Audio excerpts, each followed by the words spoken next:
છે તમારું મારા રસોડામાં। આજે આપણે વ્રત કે ઉપવાસમાં ખાઈ શકીએ તેવી ફરાળી ખીચડી બનાવશું। સાબુદાણા સાંબાની ખીચડી બનાવવાના છીએ। તો એના માટે આપણે 1 વાટકી ભરીને સાંબો લીધો છે, 1 વાટકી ભરીને સાબુદાણા લીધા છે ને અહીંયા 3 બટેકા આપણે ઝીણા ઝીણા સુધારી લીધા છે। 1.5 ચમચી જેટલી ગળપણ માટે ખાંડ લીધેલી છે, 3 ચમચી દહીં લીધું છે, લીલા ધાણા, 2 આપણે લીમડાની ડાળખી લીધી છે, 1 ટમેટું સુધારી લીધું છે, 1 ઇંચ આદુ આપણે ખમણી લીધું છે અને 1 લીલું મરચું આપણે અહીંયા ઝીણું ઝીણું સુધારી લીધું છે અને 1 મુઠ્ઠી જેટલા માંડવીના કાચા બી લીધેલા છે। બાકી રેગ્યુલર મસાલાની અંદરથી જે મસાલાની જરૂર પડશે એનો ઉપયોગ કરશું। અને તો ચાલો હવે આપણે ખીચડી બનાવવાની શરૂઆત કરી દઈશું। કોઈ આને મોરૈયો કહે ને કોઈ આને સાંબો પણ કહે છે। અને 1 વાટકી આપણે સાબુદાણા બંને મિક્સ કરીને સરસ આપણે ધોઈ લેવાનું છે। સાબુદાણા અને સાંબાને મિક્સ કરીને આપણે ધોઈ લીધું છે। નાના 1.5 ચમચા જેટલું તેલ ગરમ થવા રાખી દીધું છે। અહીં આપણું તેલ ગરમ થઈ ગયું છે તો 1/2 ચમચી જેટલું આપણે જીરું ઉમેરશું। જીરું ફૂટી જાય એટલે આપણે તરત લીલા મરચાં ઉમેરી દઈશું। અહીંયા મીઠા લીમડાની ડાળખી પણ ઉમેરી દઈશું, આદુ પણ ઉમેરી દઈશું।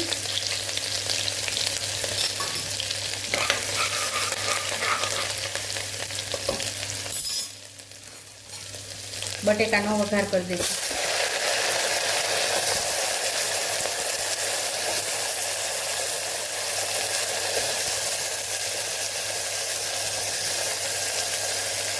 કોઈ પણ ઝંઝટ વગર ફટાફટ આપણી આ ખીચડી તૈયાર થઈ જાય છે।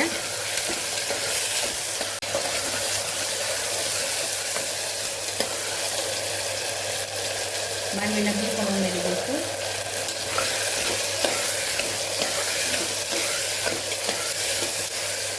આ સાબુદાણા સાંબાની ખીચડી ઝડપથી બની જાય છે। કોઈ ઓફિસે જતા હોય એની પાસે ટાઈમ ન હોય પલાળવાનો કે કોઈ ઉતાવળથી બનાવવી હોય તો આ ખીચડી જલ્દી ઉતાવળથી બની જાય છે।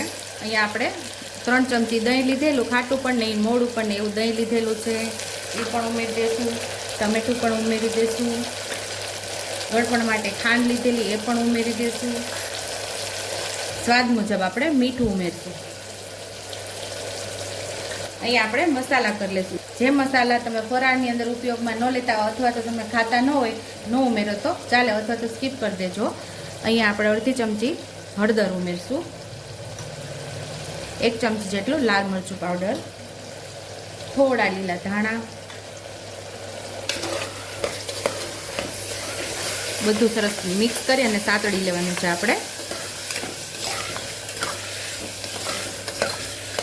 આ ખીચડી એટલી મસ્ત થાય છે કે ફરાળમાં તમે ખાવ ને તો ખાતા ન ધરાવ એવી મસ્ત એવી આ ખીચડી તૈયાર થાય છે। અહીં આપણે સાંબો અને સાબુદાણા ધોઈને રાખેલા એ ઉમેરી દઈશું।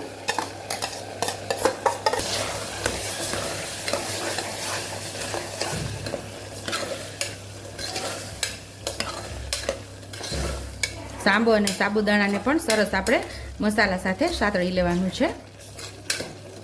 હવે અહીં આપણે પાણી ઉમેરી દઈશું, 2 ગ્લાસ જેટલું પાણી ઉમેરશું આમાં।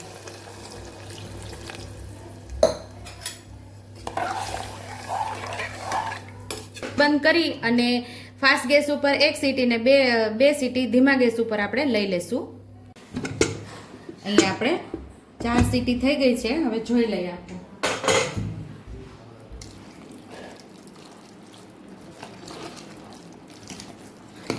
મસ્ત એવી આપણી સાંબા સાબુદાણાની ખીચડી તૈયાર થઈ ગઈ છે। સર્વિંગ પ્લેટમાં હવે આપણે સર્વ કરી લઈશું। કોઈ પણ વ્રત કે ઉપવાસમાં ખાઈ શકાય તેવી સાબુદાણા સાંબાની ખીચડી તૈયાર છે। ઉપરથી આપણે લીલા ધાણાથી ગાર્નિશ કરી દઈશું। જો તમને મારી રેસીપી પસંદ આવી હોય તો મારી રેસીપીને લાઈક કરજો, શેર કરજો, સબસ્ક્રાઈબ કરજો, બેલ આઇકોનને દબાવતા ભૂલતા નહીં અને કમેન્ટ બોક્સમાં કમેન્ટ કરજો કે મારી રેસીપી કેવી લાગી। તો આવજો।